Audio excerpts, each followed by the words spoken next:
네, 안녕하세요. 방금 소개받은 에트리 노훈동이라고 합니다. 그 오늘 사실 NTN 표준이 흔히 생각하는 것보다는 이제 역사가 오래돼서 그 5G 처음 스터디 시작할 때부터 같이 스터디를 시작한 다음에 이제 세 번째 그 페이지 표준화를 맡고 있거든요. 그래서 말씀드릴 내용이 생각보다는 좀 많은데 그 주어진 시간에 잘 요약할 수 있도록 노력을 해보겠습니다. 그래서 오늘 그 발표 순서는 이제 다음과 같습니다. 그래서 처음 그 NTN 표준화 이제 워크 아이템이라고 하죠. 이제 노마티브 워크를 시작하기 전에 이제 스터디 페이지를 이제 몇 년간 진행을 했었는데 이제 그 연구 단계에서 어떤 시나리오들이 이제 연구가 됐고 그리고 이제 후에 그 실제 표준화를 진행할 때 이제 성능 평가를 해야지 이제 표준화에 이제 나오는 그 기술들에 대한 이제 공정한 경합이 되지 않습니까? 그래서 그 방법들을 이제 그 정리를 했었는데 그것들을 설명을 드리고 그다음에 이제 지금 현재 5G 어드밴스드에서 NTN 표준화가 이제 3개 페이지 동안 진행이 되고 있는데 그 내용들을 요약을 드린 다음에 이제 뭐 사실은 제 개인적인 견해이지만 앞으로 이제 NTN 표준이 어떻게 그 흘러갈 것으로 예상이 되는지 좀 공유를 드리도록 하겠습니다. 그래서 처음에는 이제 그 시나리오와 채널 모델 소개를 좀 드려보도록 하겠습니다. 제일 처음에 이야기를 하기에 앞서서 사실 NTN 표준화의 가장 챌린지는 결국에는 뭐 앞서도 얘기가 많이 나왔지만 사업화가 잘 되겠느냐 이제 이 질문이 되겠습니다. 그래서 현재 그 스타링크라든지 이제 이리디움이라든지 그 종래 이제 위성 그 쪽에 강점을 가지고 있는 회사들이 비표준 기반으로 이제 위성통신 서비스 이미 많이 이제 그 지원을 하고 있죠. 근데 그 아무래도 이제 비표준 기반 위성통신은 사실은 그 송수신단이 다 같은 회사 제품이어야지 가능한 거기 때문에 이제 그 제품이나 서비스의 어떤 그 이코시스템 활성화에 좀 한계가 있게 되고 그러다 보면은 결국에는 이제 레비뉴 창출에 좀 그 바틀렉이 생기게 됩니다. 그런 관점에서 현재 이제 3GPP에 많은 수의 이제 그 보시다시피 많은 수의 위성 회사들이 참여를 하고 있고요.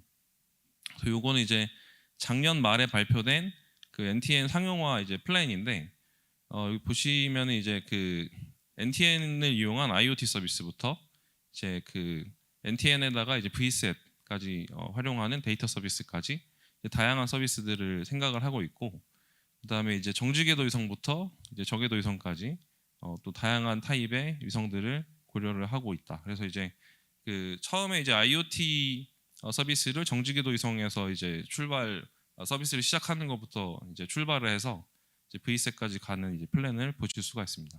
그래서 최초 이제 이 플랜은 실제로도 좀 디플로이가 된 걸로 이제 듣고 있고요. 그 예시로 이제 아까 말씀드렸던 이리듐사 같은 경우에는 원래 이제 비표준 기반으로 이미 그 66개 위성에다가 이제 플러스 몇 개 이제 그 마진을 두는 형태로 이제 위성 컨스탈레이션을 이미 구성을 해서 돌리고 있고요.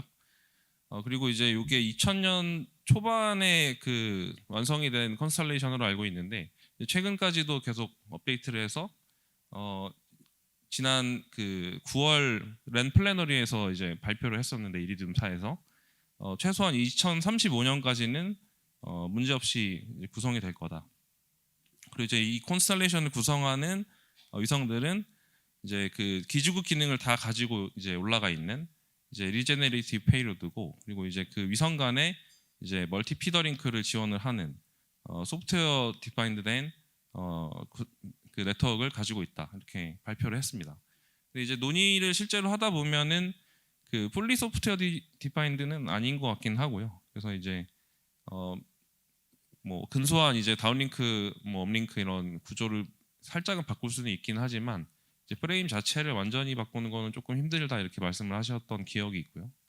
그래서 어쨌든 이런 그 비표준 그 네트워크 이미 있는데 이제 그 비표준 네트워크 그 사이사이에 이제 그 3GPP 그 IoT NTN 표준 기반으로 되는 이제 TDD 모드 그 네트워크를 추가를 하면서 좀 더 이제 그 이코시스템 활성화하고자 하는 목표를 이제 발표를 했었고 그 비전에 이제 부응을 해가지고 이번 9월에 새로운 이제 노마티브 웍을 하나를 진행을 추가로 하기로 합의했다 이렇게 보시면 되겠습니다. 그래서 실제로 이제 상용화되는 흐름이 우리나라에는 아직 많이 약하지만 글로벌리는 생각보다 강하다 이렇게 보시면 되겠고요.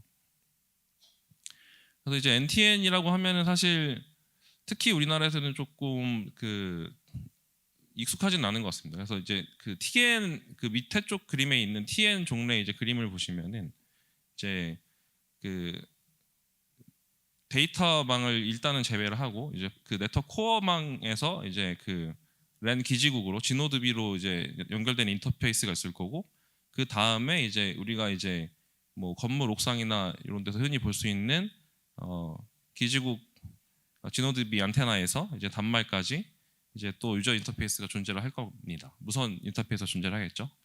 근데 이제 이게 NTN 환경으로 오게 되면은 코어망에서 이제 게이트웨이로 연결이 되고 그리고 NTN 게이트웨이에서 이제 새틀라이트죠. NTN 페이로드로 이제 피더링크를 통해서 연결이 된 다음에 이제 그게 이제 그 서비스 링크를 통해 가지고 단말까지 연결이 될 텐데 이때 단말은 현재 표준에서는 아직까지는 트랜스페어런트 페이로드만을 지원을 하기 때문에 이제 그 게이트웨이와 페이로드를 묶어서 이제 지노드비로 인식을 하게 되는 그런 구조가 되겠습니다. 그래서 방금 일부분 말씀을 드렸던 내용이기는 한데 이제 그 스터디 페이지에서는 이제 요 그 지금 이제 장표에서 보여드리는 4가지 이상의 다양한 아키텍처들이 고민이 됐었고요. 그래서 지금 그 NTN 표준화를 하다 보면 뭐 다 커버를 할 수 있게 하면 좋지만 일단은 제일 그 크리티컬한 부분부터 표준화가 진행이 됐다 이렇게 보시면 되고요. 그래서 아까 방금 말씀드렸듯이 NTN 페이로드가 그 트랜스페어런트한 구조를 가지게 되면은 단말 입장에서는 그 단말과 기지국 사이에 이제 UU 링크 안에 이제 NTN 페이로드가 포함이 된 것처럼 느끼게 될 겁니다. 그게 이제 그 아키텍처 1이 되겠고요. 그래서 지금 그 인터넷에 이제 공개된 그 2가지 페이지 규격, 릴리즈 17이랑 18 규격은 요 그 아키텍처 1만을 커버를 한다 이렇게 보시면 되겠습니다. 그 다음에 이제 릴리즈 19는 현재 표준화가 진행 중인데 그 참고로 규격은 이제 내년 하반기에 아마 이용이 가능하게 될 거고요. 릴리즈 19에서는 이제 그 새틀라이트의 기지국 기능이 전부 올라간 이제 그 리제너레이티브 페이로드 구조를 아키텍처 2를 지원을 하게 된다 이렇게 보시면 되겠습니다. 그리고 사실 그 어떻게 보면은 그 스타링크 구조가 이제 이런 아키텍처 3나 4에 나오는 그 지상에 이제 단말의 위성 통신을 도와주기 위한 어떤 릴레이 노드가 하나가 더 추가가 된 형태 그런 구조가 되겠죠. 물론 이제 그 회사는 이제 비규격적으로 이거를 지원을 이미 하고 있긴 하지만 이제 이런 아키텍처 3, 4를 뭐 향후에 릴리즈의 이제 3GPP에서도 포함을 할 가능성이 있겠다 이렇게 보시면 되겠습니다. 그래서 이제 다양한 가장 기본적인 내용들을 말씀을 드렸는데 이제 그 NTN 기술을 이제 성능 평가를 하려다 보면은 저희가 뭐 실측 데이터로만 실험을 할 수는 없기 때문에 어떤 모델링을 해야 될 겁니다. 채널 모델링을 해야 될 건데 이제 종래 이제 지상망 채널 모델은 그 지금 여기 나와 있는 그 테크니컬 리포트 TR38.901이라는 그 기술 문서에 잘 명시가 되어 있습니다. 그래서 그 문서를 보시면은 이제 그 빨간색 박스에 표시가 되어 있는 이제 패스로스 기지국과 단말 사이에 이제 패스로스와 섀도잉을 이제 모델링을 하고 그 다음에 거기에 기반해서 이제 채널 코이피션트를 제네레이션하는 그런 구조들이 그 모델링이 돼 있고 그게 이제 그 오른쪽 하단에 보이는 클러스터와 레이 모델 이게 되겠습니다. 근데 이제 그 NTN 링크 모델 같은 경우에는 거기서 그칠 수가 없고요. 왜냐하면 이제 NTN 페이로드가 예를 들면 요 반대쪽 지평선에서 떠올랐다가 그 다른 쪽 지평선으로 이제 일몰될 거기 때문에 그 이동성을 이제 다이나믹 딜레이와 도플러 베리에이션 그리고 이제 다이나믹 어테뉴에이션 요 3가지 모델을 추가로 고려를 해서 채널을 생성을 하게 됩니다. 요 장표는 이제 그 NTN 채널 모델을 도입을 하면서 추가로 이제 변하게 되는 주요 예시를 좀 가져와 본 거고요.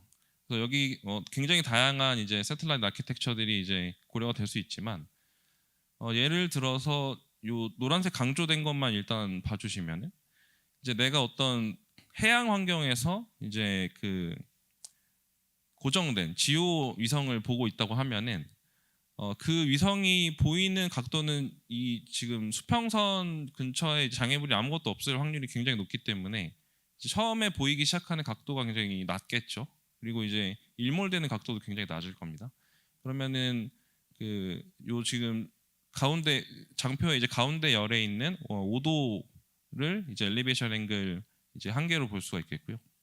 반면에 내가 이제 요새 많이 유행하고 있는 리오를 본다 하면은 이제 그 아까 해양 환경보다는 조금 더 도심에서 쓸 확률이 높기 때문에 그때는 예를 들면은 이 처음에 최초의 위성이 보이는 엘리베이션 앵글이 뭐 30도만큼 이렇게 좀 상대적으로 되게 높을 수가 있을 겁니다.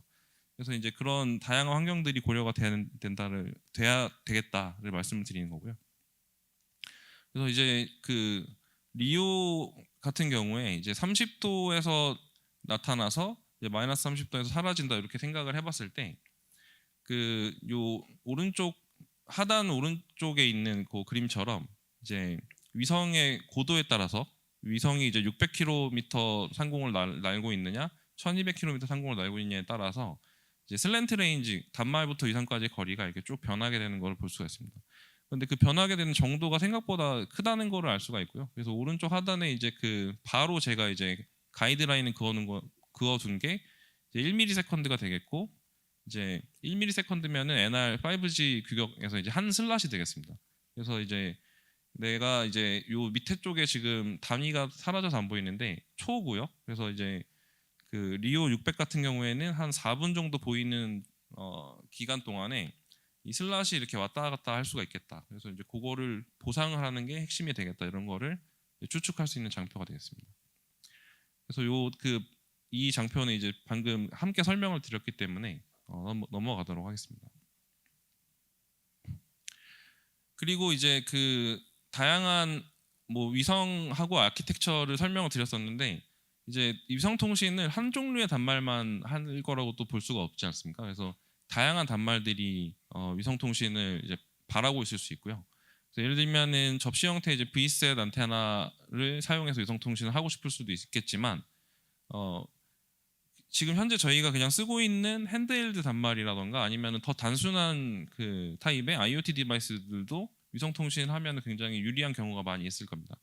그럴 때 이제 그 단말의 특성에 따라서 여기 장표에 강조를 드린 것처럼 그 송신 파워라든지 안테나 게인이 생각보다 많이 크게 차이가 나게 되고요.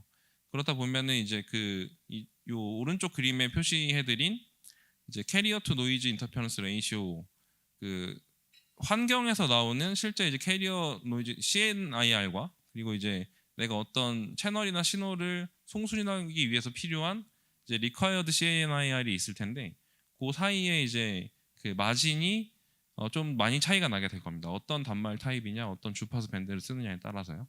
그래서 이제 이 NTN 표준화에 앞선 이제 연구 페이지에서는 그 CNIR 마진을 다 이제 실험을 통해서 이게 피저블한지 테스트를 하는 그런 그 시간들이 있었습니다. 그래서 요거는 이제 이 장표와 뒤에 장표는 이제 그 테스트가 이제 그 결과가 어땠는지를 조금 요약을 드리는 자료가 되겠고요. 사실은 요 지금 스터디 케이스라고 이제 뽑아놓은 게 그 제일 기본적인 케이스 4개만 뽑아놓은 거고요. 실제로 이제 그 TR을 보시면은 이제 30개 정도 되는 이제 굉장히 다양한 그 주요 시나리오들이 있습니다. 그래서 한번 쭉 보시는 것도 나쁘지 않을 거라고 생각을 하고요. 일단은 제가 뽑아놓은 요 4가지 주요 케이스는 이제 아까 말씀드렸던 그 V셋 단말과 핸드헬드 단말이 각각 뭐 카밴드, 그러니까 약간 고주파 대역, 밀리미터 웨이브 대역이 되겠죠. 그리고 이제 핸드헬드 단말은 이제 밀리미터 대역은 잘 쓰지 않으니까 S밴드 2기가 대역에서 이제 실험을 한 결과가 되겠습니다. 그리고 이제 그 제일 오른쪽에 그 프리퀀시 리유즈 팩터는 이제 그 옵션 1, 그러니까 그냥 1로 모든 NTN 셀이 다 똑같은 주파수를 사용하는 그 케이스로 이제 약간 보수적인 결과다 이렇게 봐주시면 되겠습니다. 실제로는 NTN 인접한 셀 간에는 다른 주파수를 쓸 거기 때문에 지금 요 결과보다는 더 그 양호한 결과를 기대할 수 있다는 게 되겠고요. 그래서 이제 링크버즈 리절트를 보게 되면은 그 최저값이 강조된 걸 보시면 최저값이 이제 마이너스 3dB보다 이제 더 위에 가 있게 되죠. 근데 통상적으로 저희가 그 마이너스 5dB 정도 이상만 되면은 이제 그 NR에서 이제 PDCCH 수신이라던가 하는데 전혀 문제가 없는 걸로 보통 그 판단을 하기 때문에 이제 NTN이 피저블하다 이렇게 결론을 내릴 수가 있는 게 되겠고요. 그다음에 이 장표는 이제 시스템 레벨 실험 결과가 되겠는데, 그래서 이제 그 앞에 장표는 그냥 NTN 하나, 단말 하나가 있을 때 그 링크 버짓을 계산한 것였다 하면은 요 실험 결과는 이제 그 다수 개의 어떤 링크들이 있을 때 간섭 결과까지 같이 포함해서 본 그런 결과가 되겠고요. 그래서 제일 중요한 이제 그 SINR 결과를 봤을 때 아까 말씀드렸듯이 그 대부분이 이제 마이너스 한 5dB 이상, 그리고 이제 제일 안 좋은 게 마이너스 7dB 정도인데, 이제 요 경우에도 저희가 이제 업링크 같은 경우에 그렇게 결과 나오고 있는데, 리피티션을 몇 번 정도만 해주면은 이제 충분히 극복이 가능하겠다 이렇게 이제 판단이 되겠습니다. 그래서 표준화 노마티브 웍이 진행이 되게 됐고요.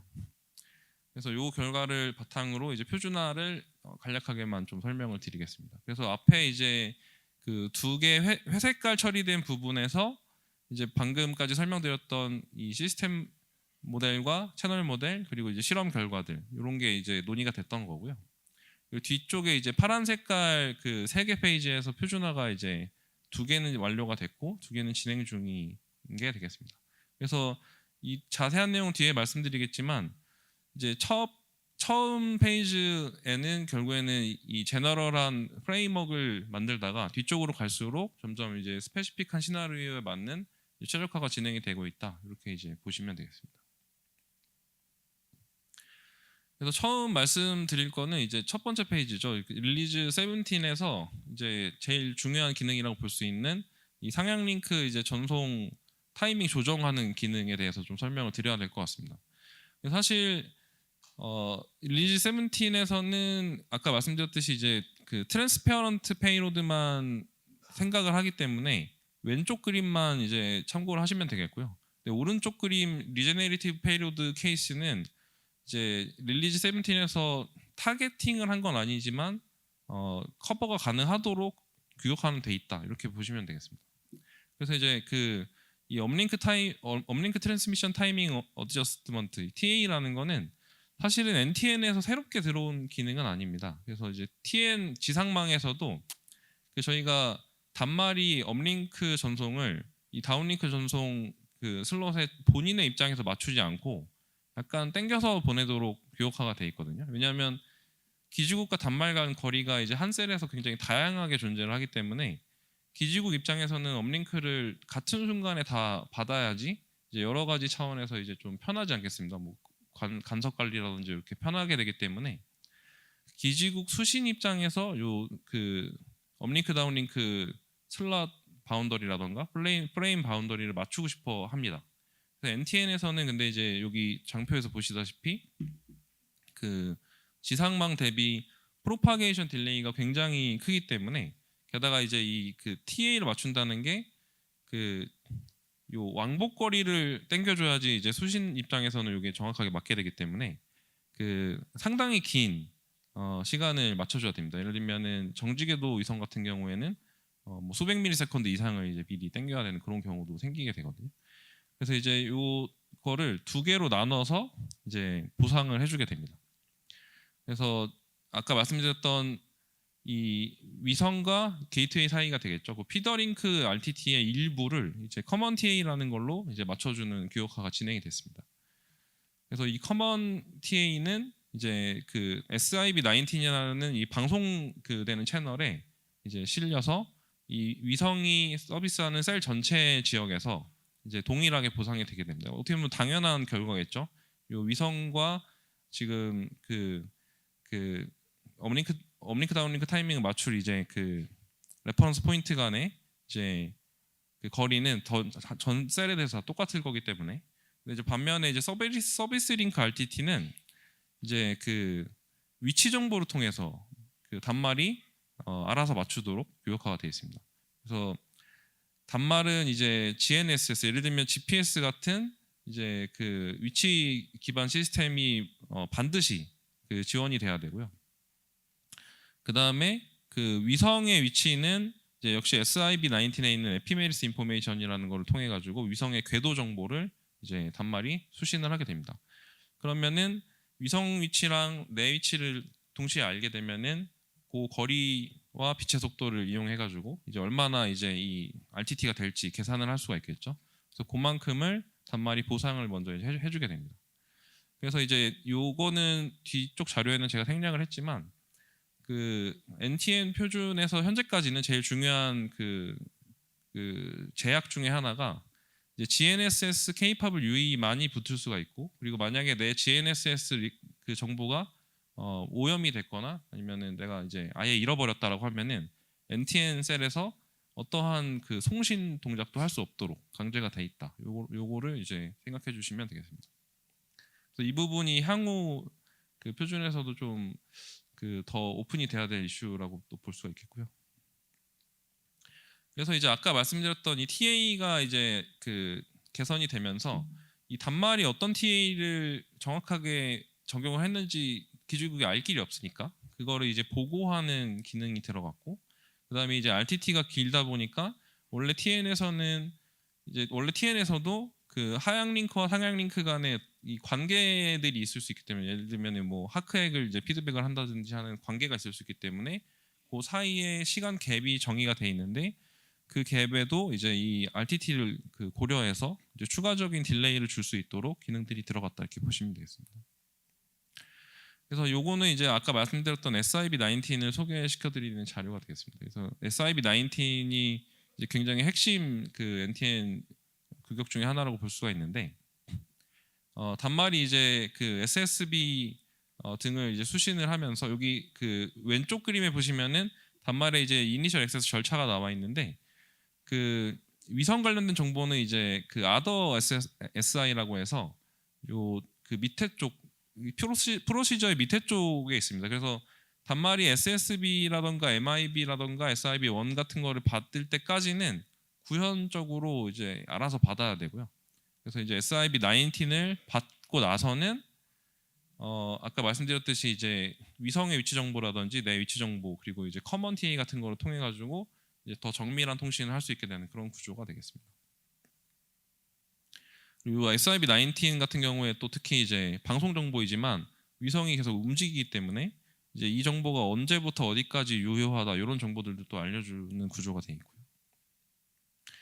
그리고 이제 또 하나 중요한 게 이제 그 위성이 그 고속으로 움직이는 경우가 많이 있기 때문에 그 트래킹 에어리어를 관리하는 새로운 기술이 필요하게 됩니다. 그래서 트래킹 에어리어라고 하면 이제 그 지상망에서도 쓰던 기술인데, 네트워크 이제 단말의 위치를 어느 정도는 좀 알고 있어야지 여러 가지 이제 그 편해지는 면이 있기 때문에 기지국 다수를 묶어서 하나의 TA로 관리를 하게 됩니다.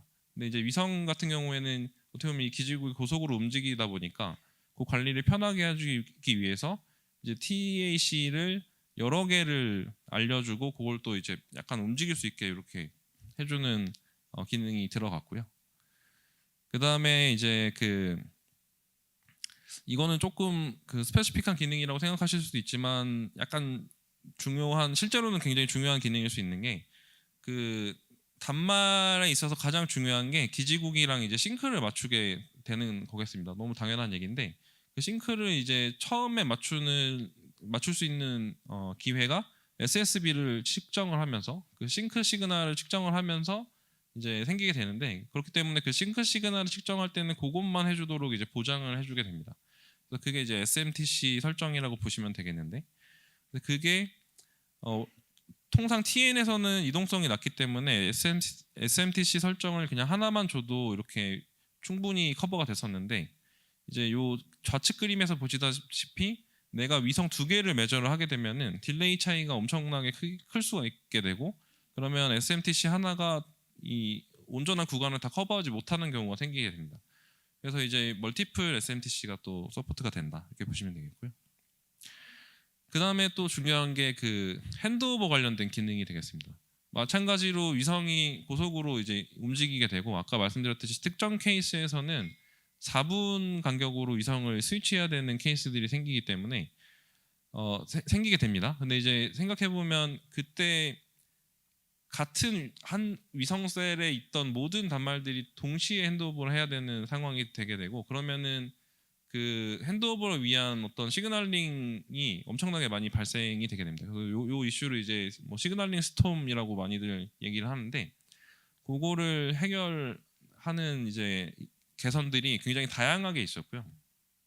그래서 그 중에 뭐 하나만 좀 제일 재밌는 거 하나만 꼽아서 말씀을 드리면 이제 TN 같은 경우에는 그 기지국과 가까운 단말은 대략 한 50m 그리고 제일 먼 단말이 한 250m에서 500m 정도 될 겁니다. 요즘 이제 그 기지국 덴시티를 생각을 해보면 그래서 그 50m와 500m의 어떤 그 수신 파워를 상대적으로 비교를 해보면 굉장히 큰 차이가 나게 됩니다.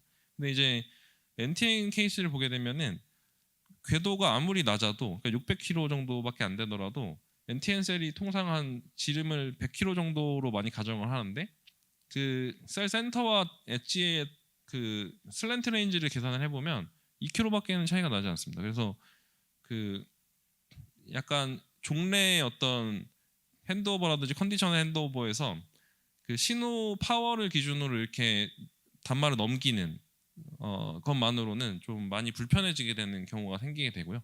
그래서 이제 밑에 쪽에 이제 그림 같이 이제 어떤 NTN 셀의 이제 레퍼런스 로케이션과 이 디스턴스를 알려줘서 그게 넘어가게 되면은 이제 신호 파워가 크게 변하지 않더라도 먼저 넘겨주는 그런 기능들이 들어갔다 이렇게 말씀드리겠습니다.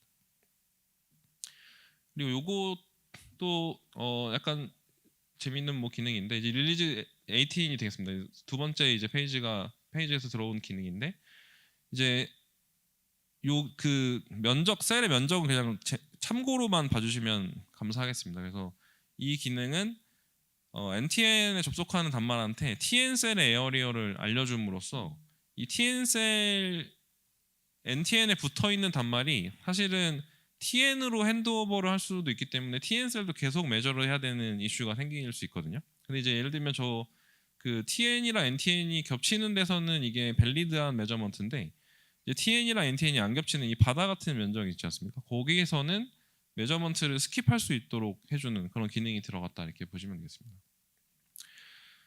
그리고 이제 아까 말씀드렸듯이 이제 그 핸드오버를 할 때 항상 그 라치라는 거로 소개되는데 그 라치를 그 소개되면은 이게 그 라치는 이제 컨제스천 베이스로 그 전송되는 경우가 많기 때문에 그 라치도 자원 내에서 너무 많은 단말들이 충돌을 하게 되면 기지국이 뭐가 뭔지 알 수가 없게 되니까 알 수가 없게 되는 상황이 이제 벌어지게 될 수 있습니다. 근데 그때 이제 다행히도 우리가 위성이 어디서부터 어떻게 움직일지는 고정적으로 정해진 변수니까 이 뭐 그런 특정 상황에서는 라치 없이도 핸드오버를 할 수 있게 해주는 기능이 들어갔다 이렇게 말씀을 드릴 수 있겠습니다. 그다음에 이것도 좀 유사한 이슈일 수 있는데 내가 이제 그 새틀라이트를 스위치를 할 때 오른쪽에 있는 오른쪽 그림에 보시는 이제 통상 핸드오버 같은 경우에는 새틀라이트과 게이트웨이가 동시에 바뀌니까 이제 그 뒷단에 물려 있는 코어에서 단말 정보를 새롭게 다 이제 상위 레이어 정보까지 다 받아야 되는 케이스들이 생길 수 있습니다. 근데 이제 만약에 내가 게이트웨이는 유지를 한 상태로 위성만 바꾼다고 하면은 사실은 그냥 아까 말씀드렸던 서비스 링크에 대한 그 예를 들면 피더 링크나 서비스 링크에 대한 TA만 바꿔도 될 수도 있잖아요. 그래서 그냥 나머지 설정을 유지를 하고 그래서 그런 형태의 이제 그 새틀라이트 스위치 위드 리싱크 이런 기능도 들어갔다 이렇게 보시면 되겠습니다. 그 다음에 그 앞선 설명에서는 약간 일반적으로 가정이 됐었던 게 그 위성이 빔을 이렇게 궤도를 따라서 움직이면서 지상을 내려보는 빔을 알아서 조정을 해주면서 지상에 있는 셀이 움직이지 않는 이제 얼스 픽스드 셀을 가정을 해서 말씀을 드렸던 부분들이 있습니다. 예를 들면은 이제 NTN 셀 요 리전을 알려줄 때 레퍼런스 로케이션이 정확하게 한 지점을 가리키고 이게 움직이지 않거든요. 특정 시간 동안. 그런데 이제 그거는 약간 위성 구현에서 이 빔 조정하는 거를 강제를 하는 면이 있기 때문에 그렇지 않은, 예를 들면 위성은 그냥 빔이 고정이 돼 있고 그 지상 셀을 이렇게 수입을 하면서 지나가는 거죠. 그래서 이제 그때 그런 상황을 위해서 이제 새로운 그 로케이션 정보를 추가로 또 알려줄 수 있게 되었습니다. 그다음에 또 흥미로운 점은 원래 NTN 처음에 그 규격화를 할 때는 첫 번째 페이지부터 FR2를 지원을 하는 걸로 됐었는데 이제 시간 관계상 FR2는 릴리즈 18, 그러니까 두 번째 페이지부터 지원이 된다라고 보시면 될 것 같고요. 여기 빨간색 강조드린 부분들 같은 것 때문에 그렇습니다. 릴리즈 17에는 저 부분이 없거든요. 그래서 참고하시면 될 것 같고요. 그리고 릴리즈 19에서는 아까 말씀드렸듯이 뭐 위성이 이제 빔을 껐다 켰다 하는 케이스, 뭐 그리고 이제 업링크 리피티션을 하면서 이제 시스템 캐패시티가 부족해지는 상황들, 이런 다양한 상황들이 있는데 그런 것들을 하나하나 최적화하는 시간을 지금 가지고 있다. 그래서 상세한 설명은 차후에 또 좋은 기회가 있을 때 말씀을 드리는 걸로 하겠습니다. 그래서 이제 앞으로의 비전을 간략하게 말씀드리고 정리를 하겠습니다. 지금 사실 NTN이 그 NR 트랙에서 발전이 될 수도 있고 6G 트랙에서 발전이 될 수도 있는데 지금 NR 차원에서 먼저 말씀을 드리면 NR 차원에서는 사실 이게 좀 확정적으로 말씀드릴 부분이 없어서 좀 어렵긴 한데 어쨌든 지상방에는 있는 UE2UE 링크가 NTN에는 아직은 되지 않습니다. 그래서 뭐 딜레이를 좀 더 추가로 단축하기 위해서 UE2UE 커뮤니케이션에 대한 요구가 좀 있는 걸로 알고 있고요. 그다음에 이제 그 NRTN에서 NTN으로 넘어갈 때는 핸드오버가 좀 더 자유도가 높은데 LTE에서 NR로 넘어갈 때는 약간 좀 제약이 굉장히 심합니다. 그래서 그 부분을 개선하고자 하는 좀 요구도 있고요. 그다음에 이제 안테나 폴라리제이션도 지금은 그냥 위성 폴라리제이션 특성만 알려주고 그 폴라리제이션 타입이 안 맞으면은 그냥 3dB 로스가 발생한다 이렇게 치고 그냥 끝나는데 그것도 좀 더 개선이 필요할 수 있지 않을까 생각을 하고 있습니다. 그다음에 6G에서는 아까 뭐 대략적으로 말씀드렸지만 지금보다 더 다양한 타입의 단말들이 본인이 원한다면은 언제나 이제 NTN에 접속할 수 있는 그런 시나리오가 좀 고려가 돼야 될 것 같고요. 그런 시나리오를 위해서 이제 아까도 좀 언급이 나왔던 것 같은데 지상망과 이제 위성망 간의 연동. 지금은 한 번에 하나 링크만 유지가 되도록 그 규격화가 이제 제약이 되어 있습니다. 그래서 그런 것들을 좀 풀는 것들이 필요할 것 같고요. 그다음에 이제 뭐 멀티플 액세스도 더 개선이 돼서 캐패시티를 좀 더 높이면 좋겠고요. 그리고 이제 아까 말씀드렸던 그 온보드 신호드비 이외에 아까 그 오렌에서도 많은 얘기들이 나왔었는데 기지국 기능의 일부만 위성에 올라가거나 아니면은 코어의 기능의 일부가 위성으로 또 같이 올라오게 되는 이런 구조들도 추가로 이제 6G에서는 고려가 돼야 될 것 같습니다. 그래서 발표는 이상으로 마치겠습니다.